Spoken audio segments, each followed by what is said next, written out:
Hello and welcome back to my channel, Cerius Slack with Cerius Blaq.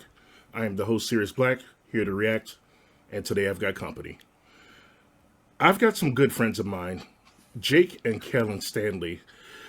I can't believe I finally got you on the show. Hello, guys. How are y'all doing today? Hey, pretty good. Thanks for having us. Wow, we have a lot to talk about. So first things first, y'all, Slack Pack, for those watching, we go way back. We've been friends for, I think, more than a decade now. And these are two lovely people. And today I get the privilege of introducing them to ANGINE De Poitrine. And if you click this button, you already know what they're in for and how wild this is about to get. Okay. But before we get into that, you know that I do two things at once. Jake and Kellyn have a comic book out on Kickstarter right now with, like, what? How many days left to go? A little under a week. A little under a week, 6 days ago.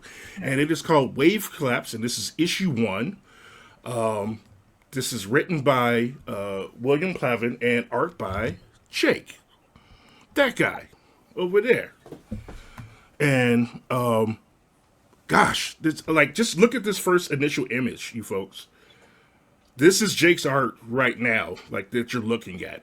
And I'm pretty sure this is why he got picked to do this book. So, but let's get into it. First things first, I'm going to take this down real quick because I want them to see the cover. And I'd love for you to just talk about how this came about real quick. Like, how did you get involved with this project? The project in general or the cover? The project in general. William is a really young creator. He created this, I think, when he was a teenager, and he's just now turned 20. Damn. Really just bright guy. And I'm friends with his dad through some of the comic circles. His dad, Mike Plavin, is a big patron of the comic arts. He's friendly with Mike Oming, he's friendly with the Allreds, and he's gotten a lot of commissions through them. So I met him through one of those circles, and he saw a Spider-Man drawing that I posted the week before, and he had just gotten done with playing the Insomniac Spider-Man game. Are they the guys that did the PS4? Yes. Yeah. So he just platinumed that. So he was giving himself a self-reward for beating that game to its full completion.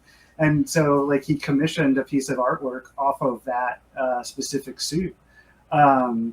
So, like, I thought that was awesome. Like, I'm a gamer, so I thought that was pretty cool. So I took that seriously and spent a little time on it, gave it to him, and it was on his wall. And his son and, like, his son's friends just started talking to him about it. Like, he said that was one of his most popular pieces that he had up. And this is a guy that's, like, surrounded himself in comic art and that kind of thing. So for it to make an impression there, I thought was pretty cool.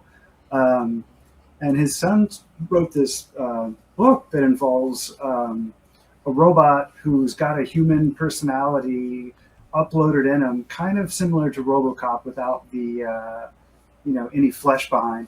So he's got this personality in there that's on a mystery quest. He's on a journey that, like, it's gonna, not to reveal too much. So, like, that's going to be sort of where the series goes. But it's about this robot primarily. And I've been drawing black and white, real sketchbooky robots on my Instagram just as a thing to do for fun. And Mike saw those and he showed them to William, and he was going to basically act as the de facto publisher for this thing and get it going. I think he wrote a treatment for, like, he's got like 40 issues planned out, and he's like, before he came to me, he already had the full script. At 20 years old? Good Lord. Okay. Yeah. And before he came to me, he already had the full scripts to the first 12. So it's already very far developed and thought out. And when he came to me with it, he sort of approached it as just character design, because that's where I have more of a background in that than I do in sequential art. So he started it off there, and he gave me the script and gave me the material, and I read it. And in just reading it, I kind of had an idea about how I would do it. And so I just put it out there and said that I'd be happy to draw, this and be involved with you. And it turns out to be just a really, really easy relationship because they are completely on board with whatever I do, like art wise. And it's basically like no notes and letting me contribute and world build and like as I see fit. And like, they're also just real sweethearts. Yeah. Awesome. But it's been a really fun, easy like back and forth as far as that goes. They left it up to me to sort of stylistically do whatever I wanted with it, and really have said nothing about like there's been no me trying to defend it versus something else. When I read it, it just kind of had a real simple story structure for the first issue, where it's almost in concept similar to like the first episode of The Mandalorian, where it's you're gonna see this character, you're gonna get a really quick, you're gonna get a bunch of action, and then you're gonna like leave, kind of knowing a little bit more like on the journey with this guy. So the first issue is really just setting the tone, world building a little bit. The second and third issue is really where you start to get into the world at large and get more information. But yeah, going back to like what it looked like, I just kind of saw it. I was reading Berserk again, and it like kind of influenced me, and like I wanted to just do something. Another young creator had turned me on to Chainsaw Man. Oh yeah, and I was looking at that, and I was like, just looking at how these guys are having so much fun with like, speed lines and a lot of like, the manga elements of like, tones and dots and like that different language. And I just kind of wanted to have fun with it. And I saw it as being something like that. And so I kind of approached it as like, so William, as a young creator, when I was 16, 17, like comics were my whole world. And so like this kind of is a little bit stylistically kind of, the teenage boy comic that I would have, done back then that I can do now. So it's very much like kids playing with their action figures. Kellyn, what's it been like to watch him go through this process, and obviously with your assistance and your input? So tell me about let's hear your end of this. I mean, it's great. Like, it's wonderful to have a project where Jake was chosen for his own style. That doesn't happen all the time. Oftentimes, it's like, oh, well, we like what you're doing, but we also want to like massage it or adjust it. So it's lovely that it's a project where he's been drawing robots for a long time, and he's very, very fluent in this. And it was the first time that he tried to put his sketchbook style into like sequential art, which is an interesting challenge because it's very messy. And so one of the reasons that, conventional comic art is so clean is that it's just like, oh, if you turn up the readability, then like there's no ambiguity and everything's very clear. But what I like about the style is that there's depth and nuance and like little things that you don't notice. And it hasn't been like cleaned up to the point where you're just like, oh, nothing's unexpected, right? I know where everything is going to be. So I think that it's lovely. It's like an art comic rather than being, specifically like, oh, we're going to make this just very functional art for clarity purposes. Okay. I think I'll be able to show some examples, and we'll come back to it afterwards. We're going to get into our first music video in a second, but Slack Pack, for those watching, I do have some example pages to show y'all, so stick around after the music so you can see more of Wave Collapse and some of Jake's work, and I've got some surprises for y'all. But before we get into the video, there is one thing that I wanted to say and talk about, and it's the fact that right now, because of the way the sun is sitting, it looks like you have a sunshine mustache. It does. It's hilarious, and I love it. But we'll Sunshine Mustache is not a bad band name. Please welcome to the stage, Sunshine Mustache. Can you come like over here? Oh no, you should leave it. It's great. Yeah, Yeah, unfortunately, the we don't have any way to cut off that window up there. Oh, no, you're all good, man. I'm just here. She's here. All right, so this is Angine de Poitrine. This is a 7-minute video. This is a performance. This is a live performance, okay? Gosh, this is their song called Sherpa. And, I'm just not going to tell them anything. They don't even know anything, y'all, yet. I'm just going to play it and see them react, okay? Let's do it. Yeah, I don't think they popped on my radar at all.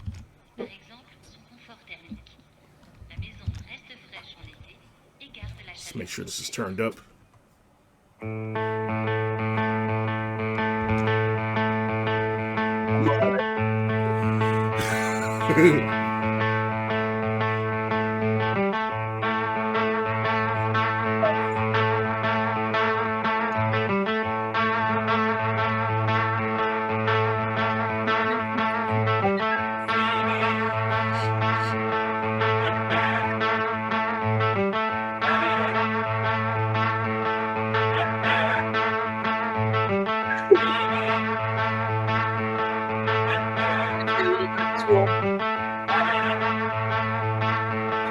My favorite band in high school. I saw them at the Rocks.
With his feet.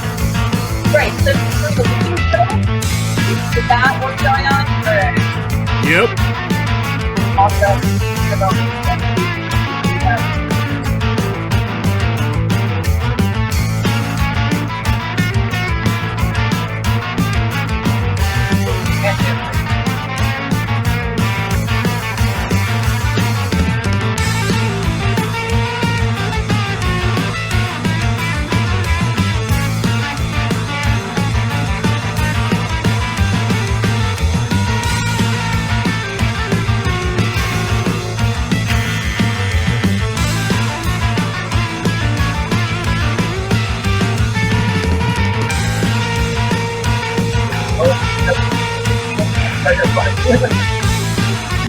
Hold on, I'm going to stop for a second. What'd you guys say? I couldn't hear you over the... Oh, I wasn't expecting this to be a jam band by their look.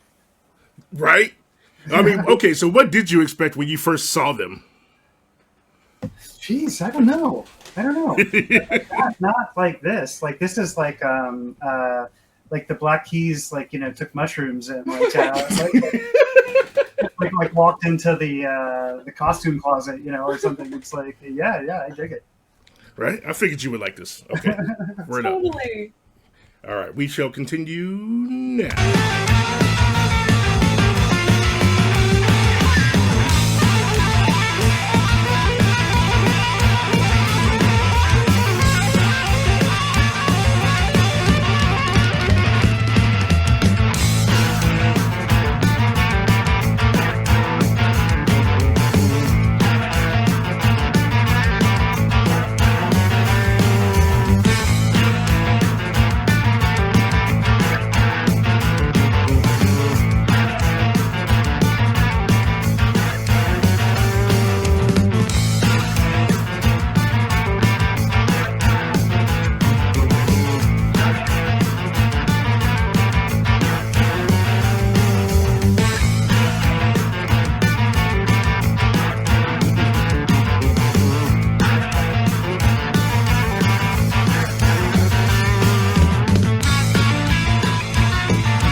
Yeah.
Yeah, it's great.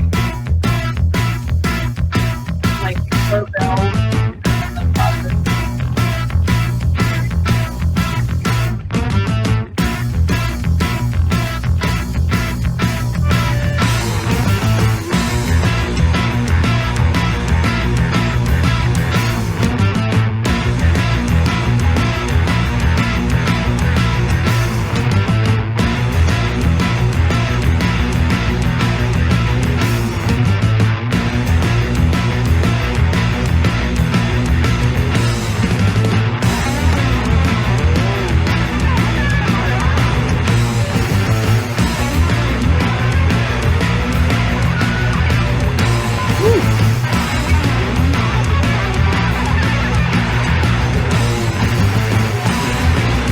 That's sick.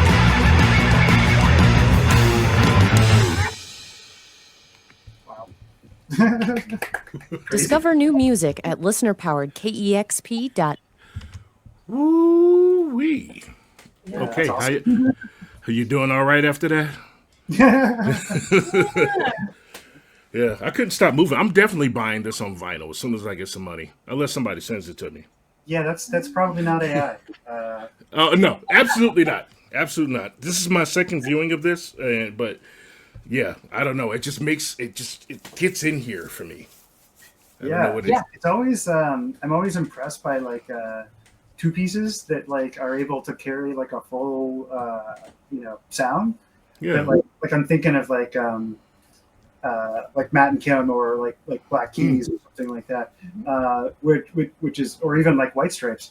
But like they seem to be both virtuosos at their instruments. So like that's Yeah, definitely. they're definitely very skilled, very skilled and Yeah. and I'm passionate. curious. I'd be curious if they are like the children of the Fish generation that just went to art school and started jamming, or if they are like pulling a Sia and they're like old heads that just put on some costumes.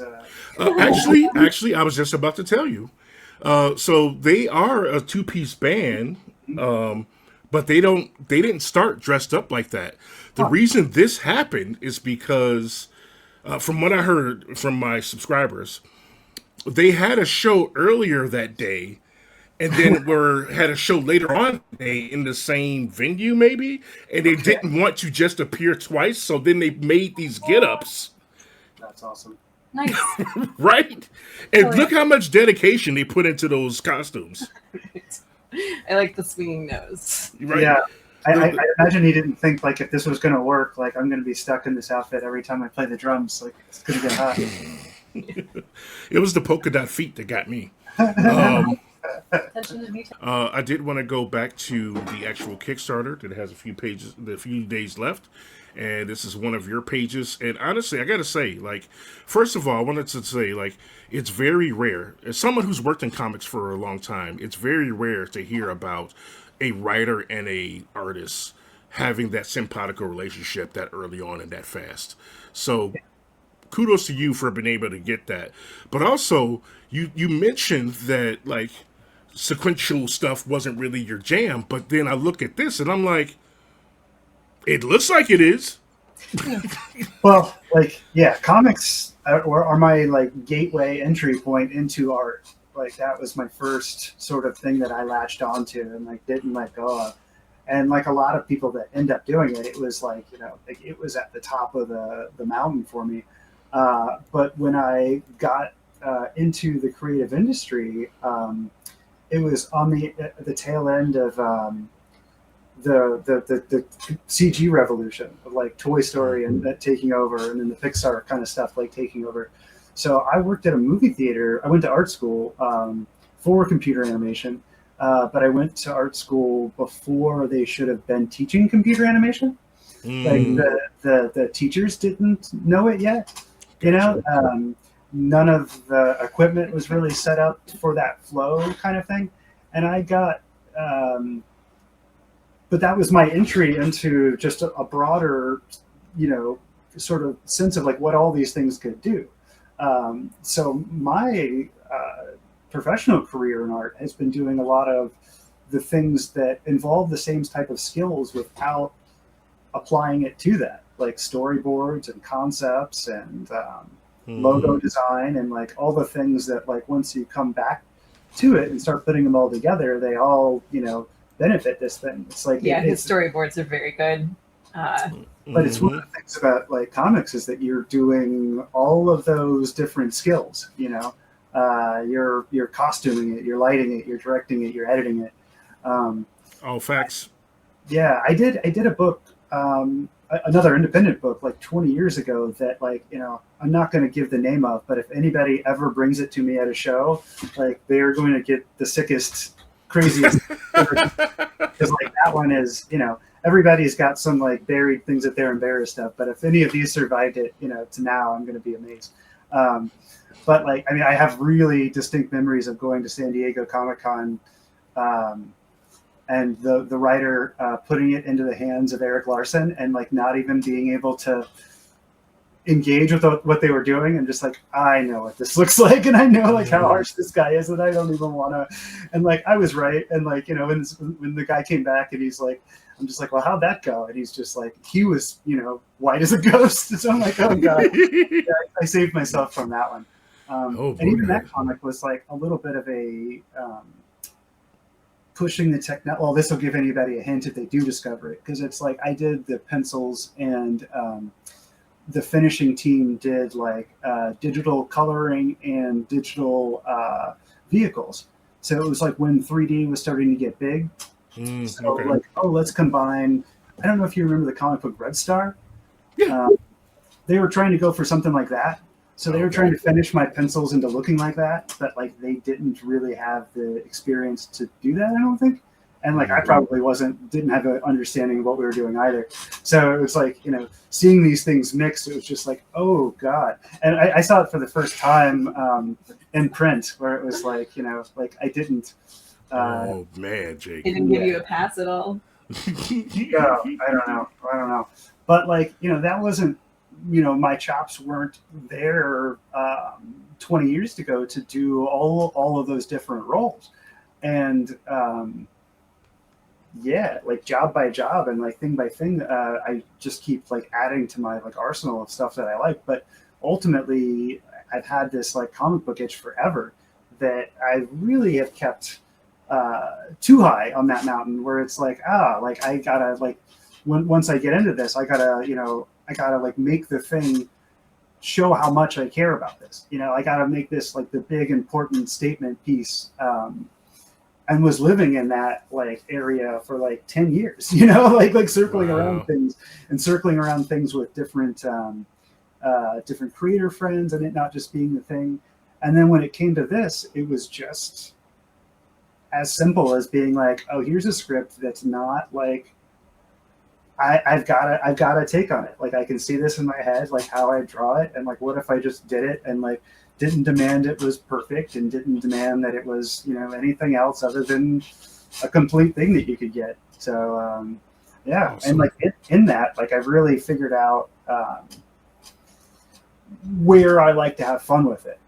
Like because this was the first time that I like mixed this kind of watercolor sketchbook style into a sequential before. There was a lot of paths I went down that like are things that didn't work, and like different stuff where it's like, oh, like I experimented on some stuff that you're never going to see, where it's like, oh, that's that was a failure, or that was a whatever.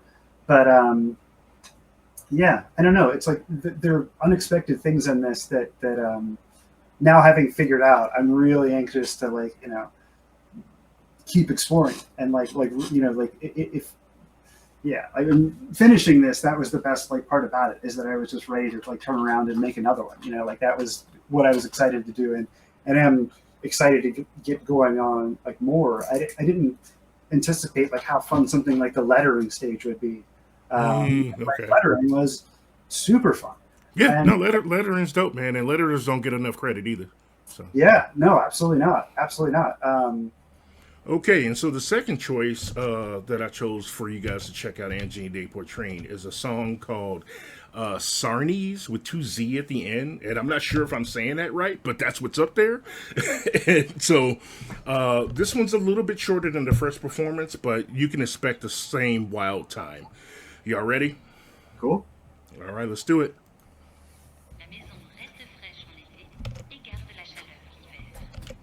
Let's check the volume.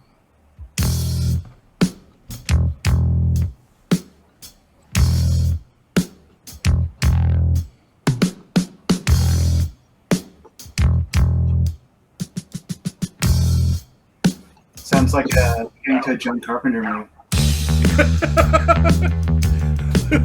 Kinda, yeah.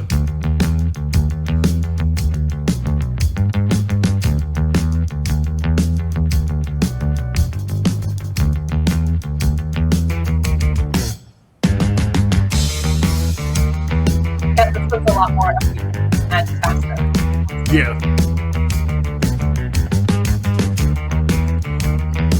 Yeah, this one is a little bit more upbeat. I did notice that too.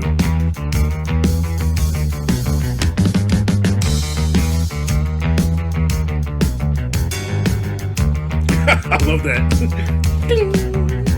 Is that what is it?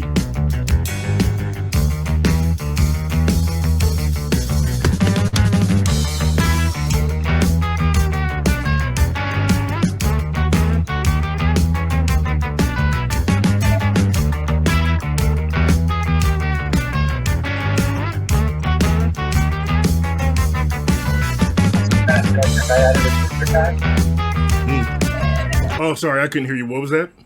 It also feels like they're right out of Adventure Time. Ooh, 100%. yeah, Adventure Time. Yeah, I can see that. Yeah. Oh, wow, I hadn't made that correlation yet. Good call. There's also a Fantagraphics book, Megan Mogg. I don't know if you've seen that one. It's a witch.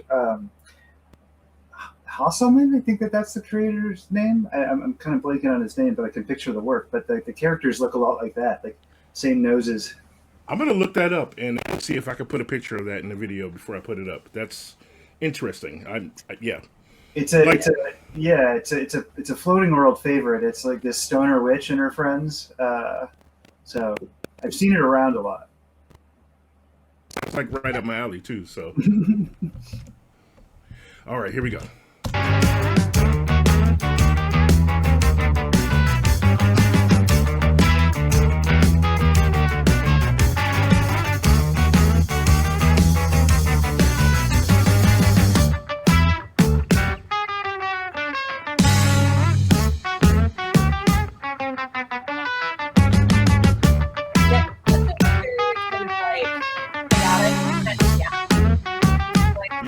There are sequences and sequences that are descending. Oh, and somebody did tell me in the comments the first time I saw this is that Angine de Poitrine, I forgot what the exact translation is, but it's supposed to be equivalent to feeling like you have a heart palpitation. Yeah. And I'm like, okay, yeah, I can see that, or heart, something like that. But remind me again in the comments, y'all. Sorry, I don't remember. But I was like, yeah, that makes sense. Yeah, I've actually experienced these, and they are very weird and fluttery, and you're like, oh, I wonder if I'm dying. I wonder if I'm dying. I hope not.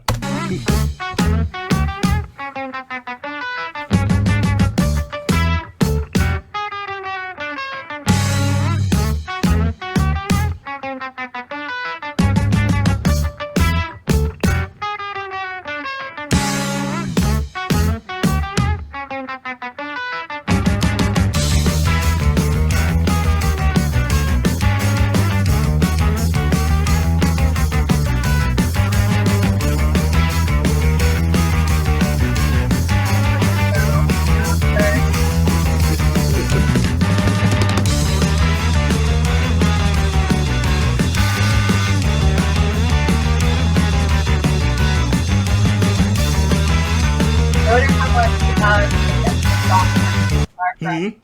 Say what now? I wonder how much the makeup comes off on this guitar fret. Oh yeah, I was thinking that too. He's like, yeah. I was actually wondering about the drummer's shoulder pads too, like the get up that's underneath there, like. But he's, because his eyes are down here but also like he got some killer toes controlling those knobs.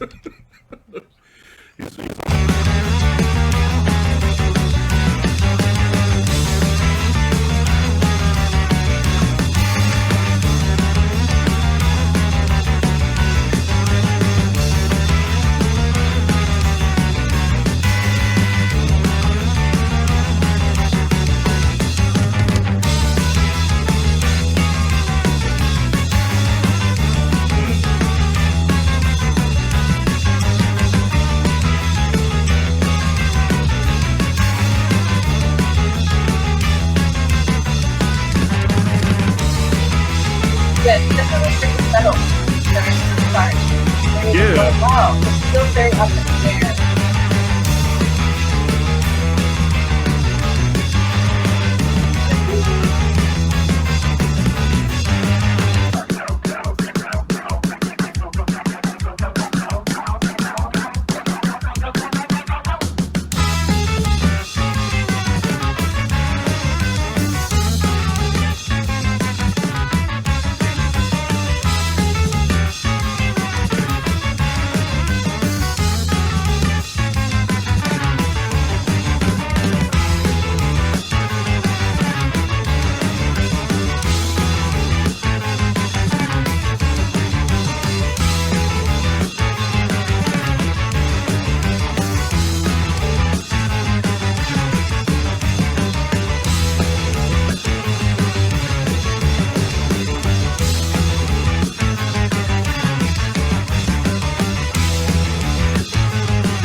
Crazy.